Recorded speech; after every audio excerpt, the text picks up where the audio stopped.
Especial saludo para los organizadores de este evento. No me voy a saltar los saludos protocolarios, simplemente un agradecimiento muy especial a todos por el esfuerzo de organizar un evento de esta importancia, a los invitados internacionales, a los amigos de la prensa y en general a todas las personas que vienen trabajando y discutiendo estos temas ambientales que han sido, como algunos de ustedes conocen, una piedra fundamental en las políticas públicas de este gobierno. Lo que les quiero mostrar el día de hoy básicamente tiene que ver con un trabajo que hemos hecho ya diría yo más de 2 años de la mano de nuestro equipo de la Dirección de Desarrollo Ambiental, que además aprovecho para contarles, antes en Planeación Nacional, esa dirección técnica era una subdirección técnica y afortunadamente a finales del año anterior logramos hacer una reforma pequeña administrativa de planeación y darle el nivel jerárquico que consideramos que era el importante y el relevante a esta dirección. Hoy en día nos vamos con esta dirección técnica que además ha generado no solamente documentos de política, ha liderado la misión de crecimiento verde, ha ayudado también a contribuir en la agenda de los objetivos de desarrollo sostenible a través de su directora Silvia Calderón y un equipo de gente realmente extraordinario que pues ha digamos, generado unas políticas públicas y unos incentivos tremendamente importantes para avanzar en el desarrollo sostenible. Entonces, hoy les quiero contar muy brevemente lo que ha sido el trabajo específicamente relacionado con la política de calidad del aire. Naturalmente, un tema que, como vamos a ver, es de una preocupación cada vez más creciente en los hogares colombianos, en los ciudadanos, y que requiere unas señales de política pública importantes que estamos dejando en esta hoja de ruta y ojalá podamos, antes de irnos en estos menos de 15 días que nos quedan, con un documento ya aprobado para poder dejar sentadas estas bases o esta hoja de ruta hacia adelante. Entonces, la presentación tiene dos dimensiones. Uno, primero, los antecedentes. Ya ustedes, la mayoría, son expertos en esto, pero los voy a resumir muy brevemente. Y segundo, el diagnóstico y las líneas de política pública muy concretas que se plantean en la construcción de este documento de política pública de calidad del aire. Entonces arrancamos muy rápidamente con los antecedentes. Simplemente recordar para todos que la contaminación del aire simplemente es la concentración de sustancias que alteran la composición de la atmósfera, que generan efectos adversos para la salud. Esto viene usualmente ya sea de concentración de gases, CO2, monóxido de carbono, temas de azufre, y también de partículas, el material fino de metales pesados que por su concentración, por su tamaño y por su composición generan efectos adversos para la salud. Ustedes ya saben, la gran mayoría de las dos mediciones, el PM10, el PM2.5, dependiendo del tamaño de este material particulado, y un material que la Organización Mundial de la Salud ha determinado como un elemento importante que genera efectos adversos de morbilidad e incluso de mortalidad a nivel de las ciudades que tienen altos niveles de esta concentración de material particulado. En el mundo, el 87% de la población vive en lugares donde los niveles de calidad del aire son perjudiciales para la salud. Y esto es importante porque ustedes ven acá el mapa, entre más rojo aparece de alguna manera un país, más alta es la concentración de estos materiales particulados. Se miden a través de una concentración, microgramos por metro cúbico. Y bueno, ustedes ven a Colombia acá cómo hace parte de estos países en donde todavía tenemos altos niveles de concentración por encima de lo que es la recomendación de la Organización Mundial de la Salud, que es una concentración no superior a los 20 microgramos por metro cúbico para el material particulado PM10. Y una cosa bien interesante que vemos en la siguiente gráfica es que parece haber una relación, una correlación, no necesariamente una relación de causalidad, pero sí una interesante correlación entre nivel de desarrollo y calidad del aire, medida a través de esta concentración de material particulado. Ustedes ven aquí en el eje horizontal una medida del ingreso de los países, el ingreso por habitante, el PIB per cápita, y en el eje vertical la concentración de este material particulado PM10. Ven una relación, de nuevo, que pareciera sugerir que el nivel de desarrollo está positivamente relacionado con mejores calidades del aire. Colombia está aquí marcado en un círculo. Colombia tiene un nivel un nivel de PIB per cápita, PPP, alrededor de 16.000, $15.000 por habitante, y estamos ligeramente por debajo de lo que sería el promedio de los países, pero en niveles por encima de estos 20 microgramos por metro cúbico, que como les comentaba, pues es el estándar que maneja la OMS para concentraciones que por encima de eso generan efectos adversos para la salud. Y a nivel territorial de nuestro país, a nivel de las diferentes ciudades que tienen mecanismos de medición, de manera interesante vemos como, por ejemplo, el 76% de los 78 municipios de nuestro país que cuentan con instrumentos de medición, sistemas de vigilancia de calidad del aire, pues tienen niveles perjudiciales para la salud, niveles que están por encima de incluso normas un poquito más laxas como 30 microgramos por metro cúbico. Destacar, por ejemplo, el caso acá de Medellín, que como ustedes saben ha sido una ciudad que en los últimos años ha tenido varias alertas por concentración excesiva de material particulado, y Medellín pues es de las grandes ciudades la única que está por encima incluso de niveles de 50 microgramos por metro cúbico, así que hay retos por avanzar. Bogotá está a niveles de 40, pero ustedes ven que en general la gran mayoría de ciudades hoy en día estarían incumpliendo lo que podría ser estas metas de normas estándares hacia el 2030, y esto nos debe mover en la dimensión de esta política pública. Desde el punto de vista de las fuentes, destacar que, como en la gran mayoría de países, la fuente primordial de emisiones de material particulado y de contaminación provienen de fuentes móviles. En Bogotá esto representa el 78%, el 22% proviene de fuentes fijas.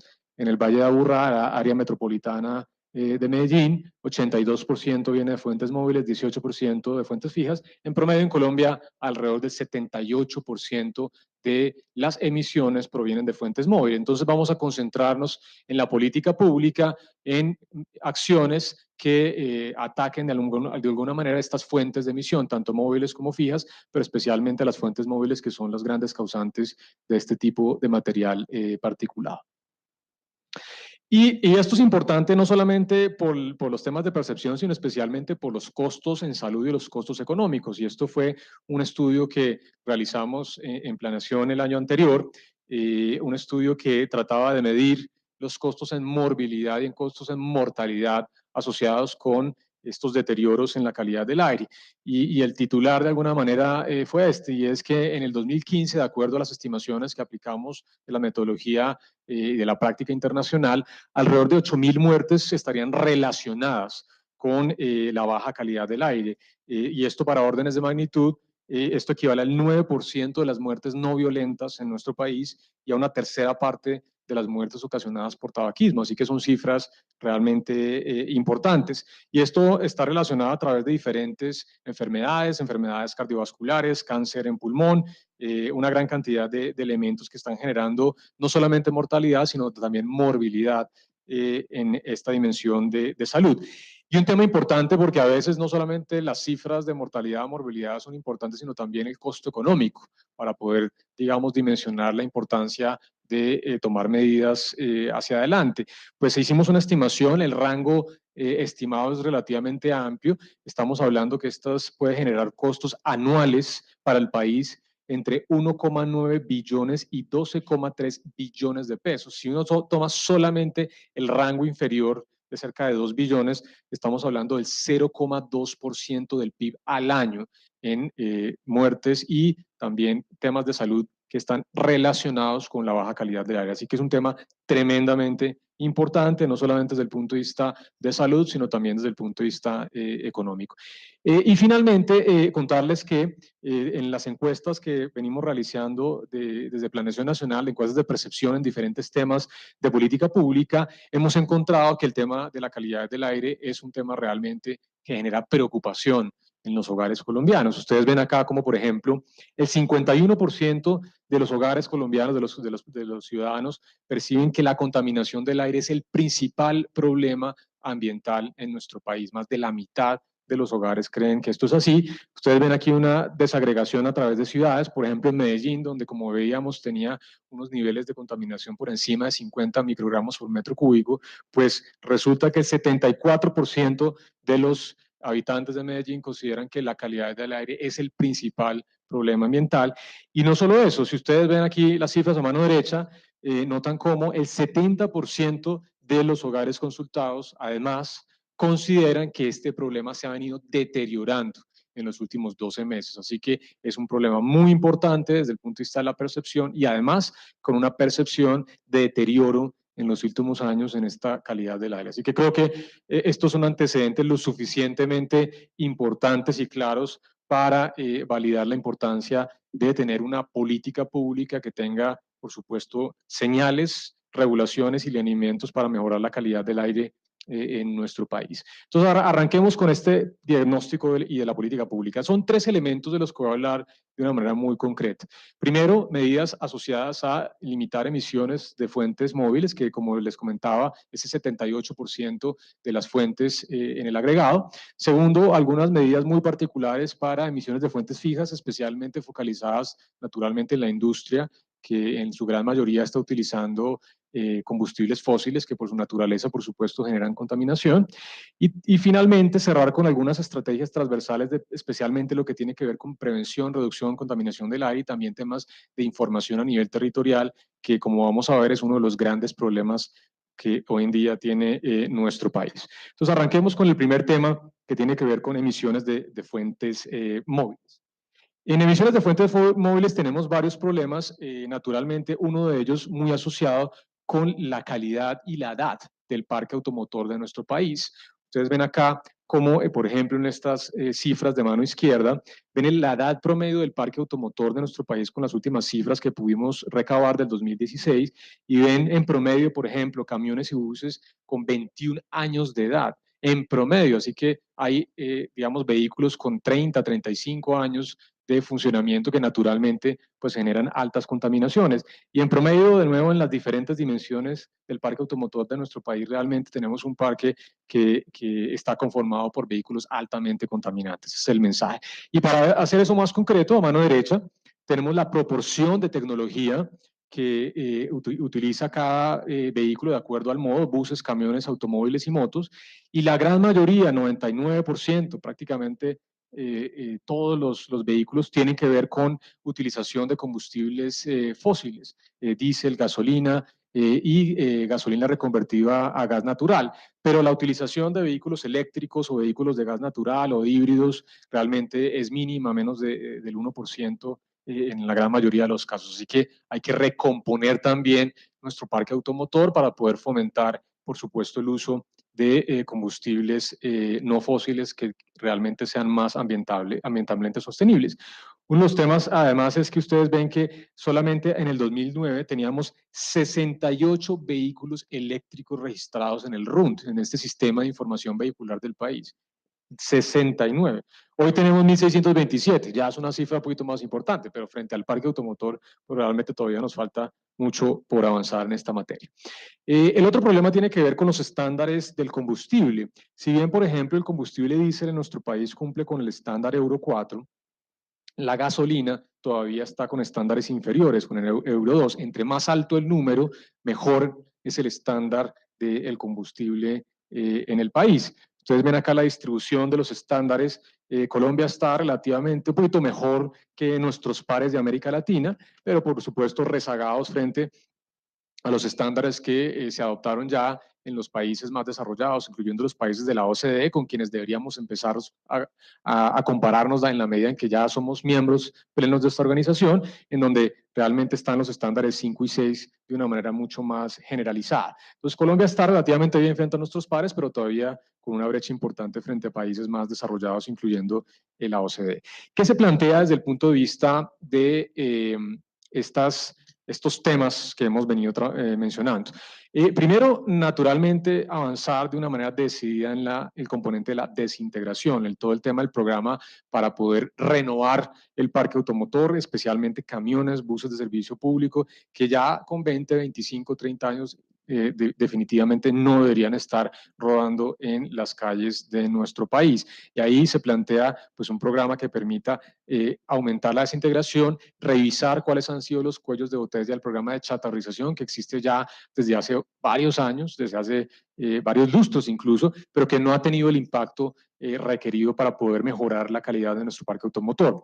Segundo, poder aumentar los programas que tienen que ver con ingresos de vehículos de cero o bajas emisiones, eléctricos, gas natural, híbridos, en donde todavía ya tenemos unos incentivos importantes, como vamos a ver un poquito más adelante, pero todavía nos falta fomentar de una manera más decidida, incluso a través de señales de gobierno nacional, tener, por ejemplo, vehículos de uso oficial que sean de emisiones como eléctricas o gas natural, fundamental para poder dar estas señales de política pública.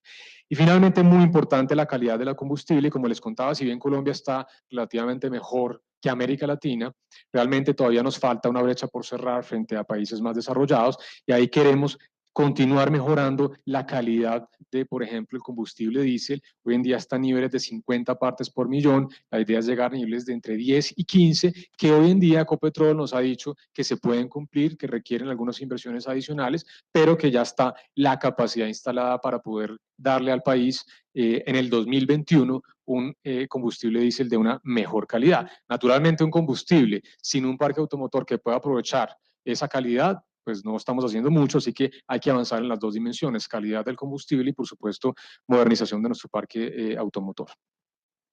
El otro componente en las emisiones móviles tiene que ver con los temas de sanciones e incentivos. Hoy en día, ustedes saben, en nuestro país existe la revisión técnico-mecánica, que entre otras cosas hace una revisión de las emisiones que hacen los vehículos. Infortunadamente, todavía los incentivos para el cumplimiento de esta norma no están bien fundamentados. Ustedes ven acá, por ejemplo, las cifras en diferentes ciudades, Bogotá, el área metropolitana Medellín y Cali, en donde está el número de vehículos que están con revisión técnico-mecánica, las revisiones, que son los puntos amarillos, y el número de vehículos que están incumpliendo. Las tasas de incumplimiento de las revisiones que hacen las autoridades en el campo, en las ciudades, realmente son superiores al 10%, o sea que hay un gran incumplimiento. Y estimaciones de la evasión de la revisión técnico-mecánica, más allá de estas revisiones particulares que hacen las autoridades, están en niveles del 65% para motos, niveles del 37% para buses y 35% para automóviles. Así que hay una gran cantidad de infractores y de evasores de esta revisión que, por supuesto, está permitiendo que continúen transitando estos vehículos altamente contaminantes. Entonces, uno de los temas que hemos venido trabajando acá, y lo que lo destaco como un tema de nuevo de señal de política, es que el año anterior establecimos una política de 0% de arancel para vehículos eléctricos y sistemas de carga, que antes teníamos solamente para vehículos eléctricos, ahora tenemos también para los sistemas de carga, para ir generando también estas economías de escala que permitan poder implementar de una manera mucho más masiva la entrada de vehículos híbridos o eléctricos al país. La idea es que al menos tengamos 52.800 vehículos en los próximos años nuevos entrando al parque automotor. ¿Qué temas se han planteado para poder resolver algunos de estos elementos? Uno de ellos, y esto es un tema tremendamente importante, y es una modificación al impuesto al rodamiento.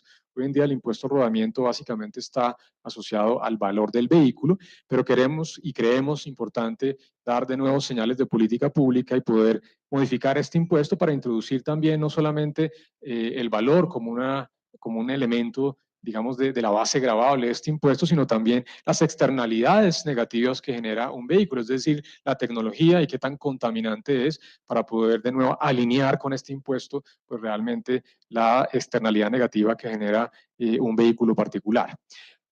También avanzar en una iniciativa muy interesante que ya ha venido trabajando el Ministerio de Minas y Energía en los últimos años, que es el etiquetado, darle información al consumidor para que sepa qué tan contaminante es un producto que está comprando. Eso se implementó el año anterior para especialmente electrodomésticos de línea blanca, consumo de energía, y una idea que tenemos es etiquetar vehículos, saber qué dar esta conciencia ambiental a las personas y saber cuál es el nivel de emisiones de gases contaminantes, de material particulado que emite un vehículo para que el ciudadano pueda tomar una decisión informada en la compra de su vehículo. También un tema importante, a veces la evasión no es voluntaria, es involuntaria. Desde el punto de vista de esta revisión técnico-mecánica, a la gente se le olvida que se le vence este certificado y que tiene que renovarlo. Una de las ideas que tenemos es, ¿por qué no, a través del RUNT, que tiene toda la información de los vehículos, poder a través de mensajes de texto mandar una alerta a los ciudadanos para que hagan esa revisión técnico-mecánica y no dejen vencer este requisito importantísimo.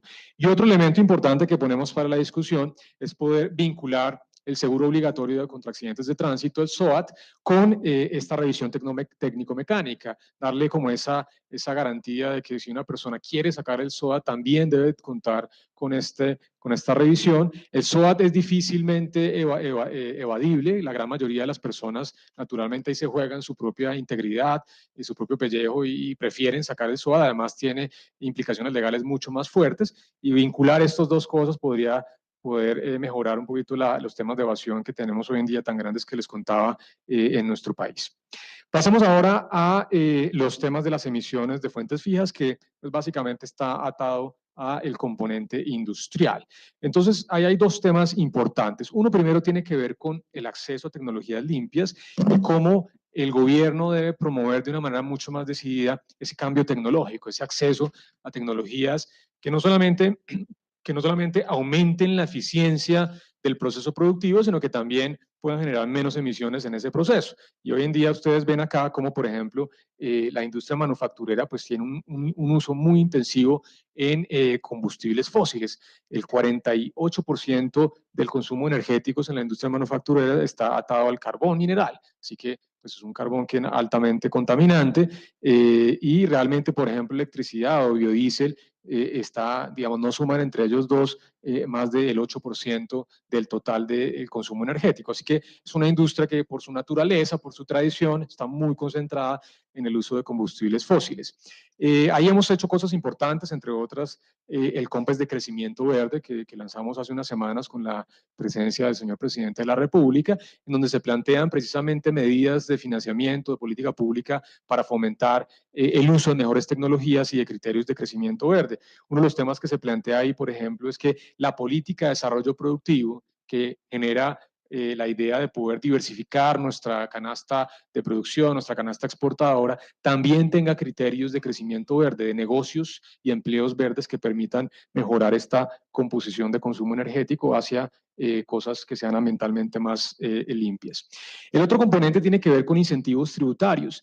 Ya el país tenía algunos incentivos, por ejemplo, no para el tema de la tecnología del proceso de producción, sino para sistemas de control de emisiones, fundamental para que las industrias puedan saber qué tan contaminante es su proceso productivo y cómo las medidas que vienen implementando pues están mitigando y ayudando a reducir estas emisiones contaminantes. Pues realmente este sistema no fue exitoso. Ustedes ven acá el número de solicitudes aprobadas en 6 años, 2010 al 2015. Esto suma 20, 30, 35 solicitudes en el país en 5 años. Estos son incentivos de devoluciones de IVA por compras de este tipo de sistemas de control de emisiones. Naturalmente, el mensaje es que este sistema no ha funcionado, no tuvo el éxito esperado y hay que naturalmente potencializar, hacerlo más atractivo, más simple, para que la gente, las industrias puedan realmente utilizar este instrumento de una manera masiva. Se han hecho cosas, avances, por ejemplo, la cobertura de los sistemas de control de partículas aumentó el 22% en esos 5 años, pero de todas formas sí es importante fortalecer este tipo de incentivos tributarios. ¿Qué temas se han planteado hacia adelante en esta política pública? Primero, el tema de guías ambientales, es fundamental en esta visión del desarrollo productivo, de nuevo introducir criterios de crecimiento verde, y esto genera la necesidad de tener algo así como un portafolio de mejores técnicas y prácticas ambientales, con la visión de nuevo que no solamente las nuevas tecnologías van a ser ambientalmente más sostenibles, sino que usualmente también generan eficiencias en el proceso productivo, así que esto es un gana-gana para la industria y para la sociedad y para el ambiente, y esto es fundamental, pues tener esta visión de estas mejores prácticas y mejores técnicas en los sectores productivos más contaminantes. Segundo, un tema muy importante y es avanzar en poder incorporar de manera central los temas de clasificación de áreas según niveles de contaminación en los planes de ordenamiento territorial, en estos instrumentos por excelencia del ordenamiento a nivel territorial, en donde infortunadamente solo algunas ciudades han introducido estos elementos de restricciones, por ejemplo, de generación o construcción de viviendas en sitios en donde hay una alta concentración de industrias que generan un deterioro en la calidad del aire. Esto debería ser un criterio mucho más general que permita tener un desarrollo naturalmente más ordenado. Y aquí lo que queremos es que el Ministerio de Ambiente y el Ministerio de Vivienda puedan dar estos lineamientos para poder incorporar a nivel territorial estas clasificaciones de áreas. También pensar en temas de reconversión tecnológica. Ahí también tenemos de nuevo, como les comentaba, el instrumento no ha funcionado, apenas 35 solicitudes y ya tenemos identificados los cuellos de botella y se le plantea que al 2020, en 2 años, deberíamos tener una resolución que mejore este procedimiento y pueda facilitar el acceso a incentivos tributarios que hoy en día existen, pero que no se están utilizando. Y finalmente, cerrar con el componente más transversal. Esto es lo que tiene que ver con la prevención, reducción y control de la contaminación del aire. Aquí básicamente estamos pensando en los temas más a nivel territorial. Uno de los temas más importantes es el tema de la información. No solamente esto de la información, sino además la gestión desde el punto de vista territorial es tremendamente deficiente. Aquí les compartimos algunas cifras que encontramos. 12 de 36 municipios con más de 150.000 habitantes no tienen sistema de vigilancia de calidad del aire.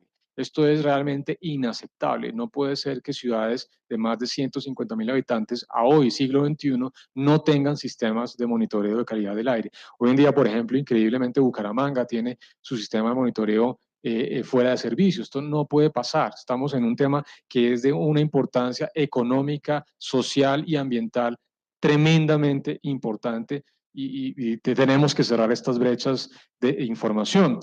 33 de 36 municipios con más de 150.000 habitantes no tienen planes de prevención, reducción o control de la contaminación del aire. De nuevo, a pesar de que es un tema importante para la ciudadanía, pareciera que a nivel territorial no se están tomando medidas de prevención y contaminación y control de esta calidad del aire. 11 de 13 ciudades no realizan gestión de riesgo ni promueven participación ciudadana, ciudades principales del país. Así que hay unas brechas importantísimas a nivel territorial desde el punto de vista, primero, de información, de cubrimiento de los sistemas de monitoreo de calidad del aire, de vigilancia, y también, por supuesto, de los sistemas de prevención y medidas de control de contaminación. Destacar de todas formas que en los últimos años ha aumentado los sistemas de vigilancia de manera importante. Entre el 2000 y el 2017 aumentaron en cerca del 37% el número de sistemas, pero todavía tenemos una brecha que naturalmente debemos cerrar.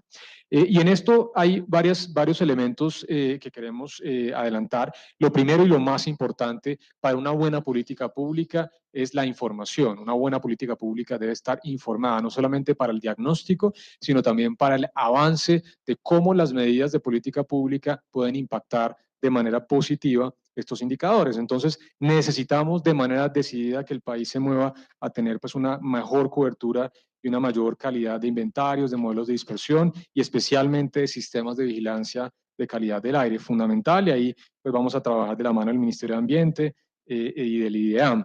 En gestión territorial, pues reconocemos que en algunas entidades territoriales todavía falta formar, hay que generar capacidades para poder tener estos sistemas y planes de prevención. Pues vamos a generar un programa de formación de autoridades ambientales para poder enseñarles cuáles son las mejores prácticas para la elaboración de estos planes de prevención, reducción y control de la contaminación, y esto también estaría en cabeza del Ministerio de Ambiente y la IDEAM. En gestión del riesgo, importantísimo tener un lineamiento nacional para la gestión del riesgo por episodios críticos, es decir, ir definiendo diferentes umbrales y que eso se genere a través de un lineamiento a nivel nacional que se pueda adoptar a nivel territorial, con no solamente niveles críticos, sino también con medidas recomendadas desde el orden nacional para que las autoridades a nivel territorial puedan tomar medidas una vez se superen esos niveles críticos de contaminación. Y finalmente, un tema tremendamente importante, que es la tasa retributiva, una tasa que ya está en la ley, que hoy en día en el país no funciona y que es de nuevo una señal tremendamente importante para cambiar el comportamiento de los agentes, de las industrias, de los consumidores. Una tasa retributiva que todavía falta reglamentar aquí ya hemos venido trabajando con el Ministerio de Ambiente, hay que sacar 2 resoluciones que reglamenten este cobro, esta tasa retributiva, y una vez se haga esta reglamentación, pues se podría incorporar el cobro de una tasa retributiva que permita pues cobrar, como su nombre lo indica, por las emisiones contaminantes, que no solamente va a generar un cambio en comportamiento, sino también va a ser una potencial fuente de recursos fiscales importantes, especialmente para las ciudades más grandes, en donde este tema de la calidad del aire y de las emisiones contaminantes es aún más importante. Cierro entonces con algunos indicadores. No es solamente importante contar con un diagnóstico, con una visión de la política pública, sino también fundamental contar con unas metas para ir midiendo gradualmente cómo va evolucionando de manera favorable o no los indicadores de esta política pública. Aquí hemos escogido algunos de los indicadores más importantes, por ejemplo, porcentaje de vehículos que entran al parque automotor con 0 bajas emisiones. Hoy en día la cifra es ínfima, pasar ya al 3% en unos años. También que todas las ciudades de más de 150.000 habitantes hoy puedan contar con planes de prevención, reducción y control de la contaminación del aire. Hoy en día apenas el 8% de estas ciudades está cumpliendo con estos planes o los tiene. Tener, por ejemplo, sistemas de transporte masivo operando con vehículos eléctricos y dedicados a gas natural. Hoy en día solamente Medellín y Cartagena han generado la introducción de este tipo de vehículos eléctricos o con gas natural. La idea es que podamos contar en todos los sistemas de transporte masivo, sistemas de transporte estratégico que tiene el país con este tipo de vehículos al 2028. Porcentaje de vehículos diésel cumpliendo con el estándar de emisión Euro 6. Tenemos que fijarnos metas ambiciosas, tenemos que acercarnos a los estándares internacionales y reducir también, por supuesto, esta evasión en la revisión técnico-mecánica, que como les comentaba, está a niveles por encima del 50%, y esperamos que con las medidas que planteamos se pueda reducir a niveles del 20%. Esos son los lineamientos de esta política pública.